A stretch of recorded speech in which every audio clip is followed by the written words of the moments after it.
am Jeffrey Burias with B and 2A, and now let's discover, explore, and experience the science and technology in the Philippines. Science and technology is very essential because it helps us to provide and give our needs and interests. It also helps us to build a better place to live in with effectiveness, efficiency, and competitiveness. Science and technology in the Philippines best describes the scientific and technological progress made by the Philippines. For better understanding, this is what science, technology, and society in the Philippines context. Okay class, for your project this term, I want you to make a research about how science and technology evolves in the Philippines. You need to work on it as a group. You need to pass this after 3 weeks. So, Rachel, you take the charge of the class. Noted, ma'am! Okay, girls, do you have any idea how we will do this one? We can go outside to do our research since we are not allowed to go outside. I know someone who can help us. She set up with a virtual museum tour that can help us for our research. I'll call her later for an appointment. That's a good idea. We can learn more with that virtual museum tour instead of just browsing the internet searching for random articles. Well, browsing the internet could help us lot, but you are right. Having a visual tour will be better. I agree with you girls. So let's set up a meeting again when Major already have an appointment in the museum.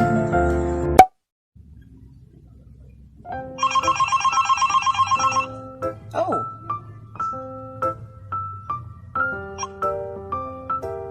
Hello? Hello, ate. Oh, hi, May Joy. How are you? I'm good, ate. How about you? Oh, well, I'm good also. Why did you call anyway?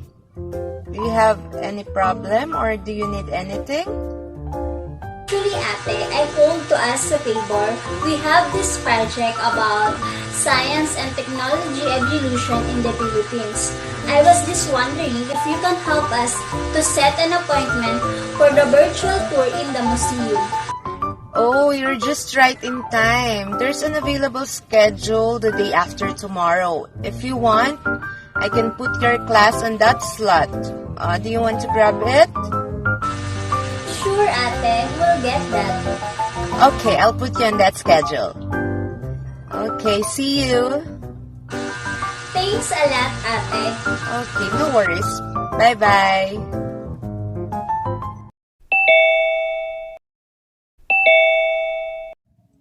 Good morning, everyone! I want to welcome all of you to our virtual museum tour. Since we are still under community quarantine and we are not allowed to accept visitors, we decided to organize a virtual museum tour for students like you so you can still learn while at your home. We want to help you to understand the science, technology, and society in the Philippine context. So, with the help of our virtual tour guides, I want to welcome you today to our tour. So, enjoy and I hope you will learn a lot of things from our guides. Today, I am going to discuss the life of early Filipinos. I hope you guys are all excited, so let's get started. Early Filipinos before had their own set of culture and traditions before the coming of the colonizers.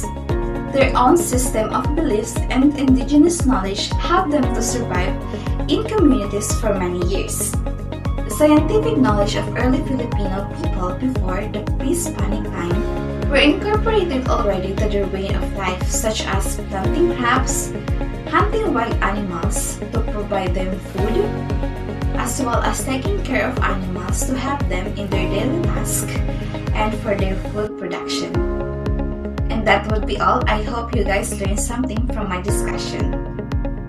Early industrial science were used by the Filipinos in preparing soil for agricultural purposes, interpreting movements of heavenly bodies to predict seasons, and documenting uses of medical plants. The role of indigenous knowledge in advancing science and technology, in particular when it comes to understanding ecological relationship and natural resource management. Indigenous knowledge provide wisdom that pass off from generation to generation. Technology is used by people in building houses, irrigations, and in developing tools that they can be used in everyday lives. They develop tools for planting, hunting, cooking, and fishing, for fighting their enemies during war or tribal conflicts, and also for transportation on both land and on waterways. And also, they develop tools in creating musical instruments. During Middle Age, artifacts also found in the different regions of the country, which signify that early Filipino used these tools in their daily living.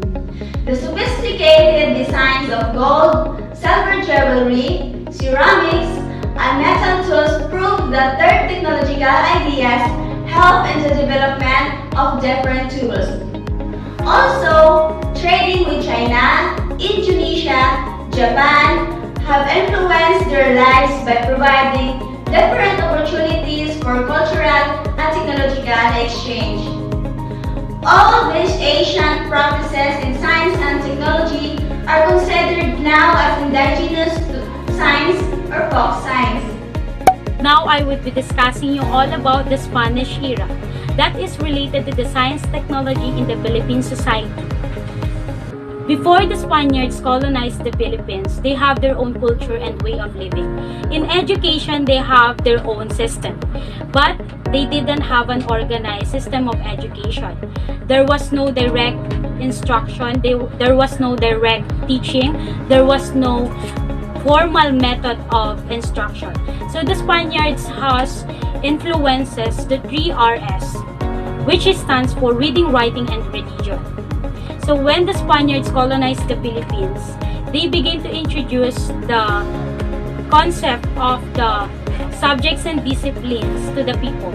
So the life during the Spanish era slowly modernized by adopting some Western technologies and the way of their living.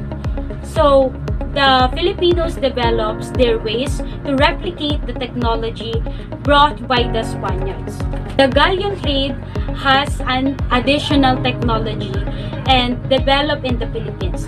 So some Filipinos were able to study in the Europe has contributed to the advancement of the medicine, engineering, arts, music, and literature in the country. So despite all of the developments in the country, the superstition beliefs of the people and the Catholic doctrines and practices during the Spanish era halted the growth of the science in the country. But the Philippines is considered to be one of the most developed in the region. And that would be all. Thank you. Today, I will tell you something about the influence of America in the development of science and technology in the Philippines. Do you know that the Americans have more influence in the development of science and technology in the Philippines compared to Spaniards? Yes, they established public education system and also improved the engineering works. They also established a mold research university, the University of the Philippines. The transportations and communication system were improved. They also reorganized the learning of science and introduced it in the public and private schools. In basic education, science education focuses on nature studies and sanitation until it became a subject, which is science. The desire of the Americans to develop the human resources of the Philippines to serve their own interests is somehow beneficial in the country. This allowed the American scholars to introduce new knowledge of science and technology in the country. Thank you guys for listening. I hope you learned a lot about the influence of America in the development of science and technology in the Philippines. And I am here to share with you the science and the technology of the advancement of society in World War II. Did you know that the country has destabilized in many ways?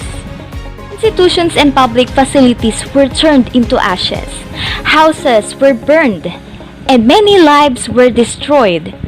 And because of that, the country had a difficult time to rebuild itself from the ruins of the war. On building some institutions and public facilities like schools, hospitals, and transportation systems. But luckily, the reparation money from Japan was concentrated on building highways, providing technological training and human resource development in the country. So that's all, fellow visitors. I hope you enjoy and you learn something from me. Since the establishment of New Republic, the whole nation has been focusing on using its limited resources and improving its science and technological capability. It has explored the use of ODA, or Overseas Development Allocation, from different countries to help country improve scientific productivity and technological capability. Human resources development, focusing on producing more engineers, scientists, technology experts, doctors, and other professionals in the country.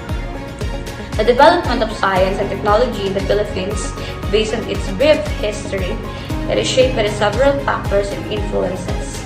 Like in history of science in other countries, it is always shaped by human and social activities, both external and internal. Hey everyone, I'm Albert Gutierrez, and today, I'm going to talk about government policies on science and technology. The Philippine government introduced and implemented several programs, projects, and policies to boost the area of science and technology. The goal is to prepare the whole country and its people to meet the demands of the technological-driven world and capacitate the people to be in the world driven by science. Padilla Concepcion reported that in 2015, in response to the Asian 2015 agenda, the government, particularly the Department of Science and Technology, or DOST, has sought the expertise of the National Research Council of the Philippines, or NCRP, to consult the various sector of the society to study how the Philippines can prepare itself in meeting the Asian 2015 goals. As a result of the consultation, the NCRP is expected to recommend policies and programs that will improve the competitiveness of the Philippines in the Asian region. Okay, that's all. Thank you. The NCRP clustered these policies into four. First is the social sciences, humanities, education, and governance, which integrates awareness in basic education without adding to the curriculum, emphasizing teaching in the mother tongue, development of school infrastructures for ICT broadband and for local food security. The second one is physics, engineering, and industrial research in earth and space sciences and mathematics, which emphasizes licenses, degrees, and employment opportunities. Review of RA 9184 and harnessing the science and technology as an independent mover of development. Number 3. Chemical, medical, and pharmaceutical science are ensuring compliance of a drug manufacturing firm's Federation harmonized standard with the full implementation of the Food and Drug Administration, creating an education council that dedicated to standardization of pharmaceutical services and care, and allocating the 2% of GDP to research and more. Number 4. Biological science, agriculture, and forestry are protecting and conserving biodiversity by full implementation of existing laws, promoting an indigenous knowledge system, and promoting indigenous people conversation. And lastly, formulation of common foods and safety standards. There are other existing programs supported by the Philippine government through DOST or the Department of Science and Technology. Some of these programs are the following. First, providing funds for the basic research and patents that is related to science and technology. The government funds basic and applied researches. Funding of these research and programs are also from the Overseas Development Aid or ODA from different countries. Second, providing funds for the undergraduates and graduate studies of students in the field of science and technology. According to Saloma 2015, she pointed out that the country needs to produce more doctoral graduates in the field of science and technology, as well as to produce researches including engineering. And lastly, establish more branches of Philippine Science High School system for training young Filipinos in the field of science and technology. Creating science and technology parks to encourage academe and industry partnerships. Balik Scientist program to encourage Filipino scientists abroad to come home and work in the Philippines or conduct research and projects in collaboration with Philippine-based scientists. Developing science and technology parks in academic campuses to encourage academe and industry partnerships. The establishment of the National Science Complex and National Engineering Complex within the University of the Philippines campus in Diliman to develop more science and technology and engineering manpower resources needed by the country. They also aim to produce more researchers in these fields. The Philippine-American Academy of Science and Engineering identified several capacity building programs such as establishment of national centers of excellence, manpower and institutional development programs such as the Engineering and Science Education Program to produce more doctor and philosophy graduates in science and engineering. Establishment of regional centers to support specific industries that will lead the country in different research and development areas. Establishment of science and technology business centers to assist, advise, and incubate technopreneurship ventures. Strengthen science education at an early stage through the Philippine Science High School system. In the field of education, several science-related programs and projects were created to develop the scientific literacy of the country. Social science classes were organized in special science and elementary established in the different religions. Aside from this, science and basic education were continued improved. The current K-12 education program included science, technology, engineering, and mathematics as one of its major tracks in the senior high program to encourage more students to enroll in science-related field in college. Lately, the Commission on Higher Education launched in the Philippines, California Advanced Research Institution project to allow several higher education institutions in the Philippines and some U.S. based on laboratories, research institutions, and universities to work on research and projects related to the science, agriculture, engineering, health, and technology. This project is hoped to strengthen STEM competitiveness of the country.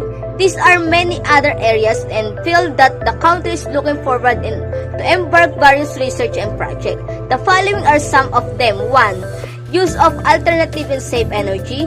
2. Harnessing minerals resources. 3. Finding cure for various diseases and illness. 4. Climate change and global warming. 5. Increasing food production. 6. Preservation of natural resources. 7. Coping with natural disaster and calamities. 8. Infrastructure development. Philippine Congress has created various laws related to science and technology. These laws serves as a legal framework for science technology in the country. These laws vary according to different themes such as conservation, health-related, technology building, and supporting basic research. Some policies and laws are in line with international treaties such as United Nations, the UN, United Nations Educational, Scientific, and Cultural Organization or the UNESCO, Association of Southeast Asian Nations or the ASEAN, and other international agencies. Famous Filipino in the field of science school. Science is filled with names of foreign scientists. Einstein, Galileo Galilei, Newton, Faraday, Darwin, and many other Western scientists. We rarely hear of Filipino scientists being discussed in science classes. Lee Chua of 2000 identified 10 outstanding Filipino scientists who have made significant contribution in different science disciplines such as in agriculture, mathematics, physics, medicine, marine science, chemistry, engineering, and biology. The Filipino scientists are, first, Ramon Cabanas Barba for his outstanding research on tissue culture in Philippine mangoes.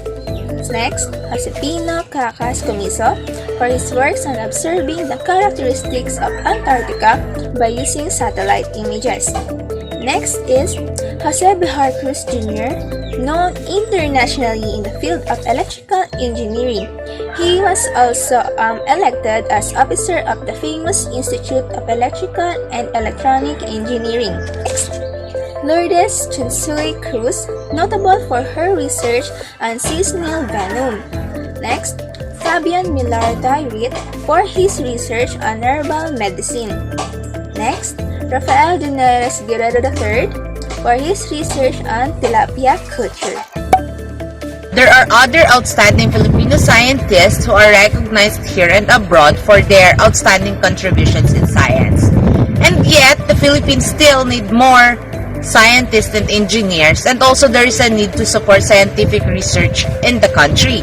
The University of the Philippines' different campuses are known for producing scientists and engineers in the country that are well known here and abroad. But the government must find ways to establish more research laboratories and research institutes. There is also a need to find ways on how these researches are disseminated to the public. Many of these Filipino scientists are products of good school science, so it means they were taught and inspired by great teachers. And their interest in science started to manifest during their childhood years, and their natural environment ignited their curiosity to learn more about the natural and physical environment. Many Filipino scientists, whether they are in the country or abroad, always excel in their job, and their Filipino spirit souls has never faded. They also continue to bring honor to the country, and they always make ordinary things in extraordinary ways. They are also always at par with other scientists in spite of the lack of facilities that we have here in the country. And that ends our virtual tour. Thank you for being with us today, guys. I want to thank all of you for bearing with us, even though there are times that we have technical issues. And I hope you learned a lot of things that can help you with your study. Let us also thank our virtual guides for helping us today. See you again next time! And now we're done discussing about the science, technology, and society in the Philippine context. I hope you understand and learn something beneficial and able for you to enlighten your mind in the science, technology, and society in the Philippine context.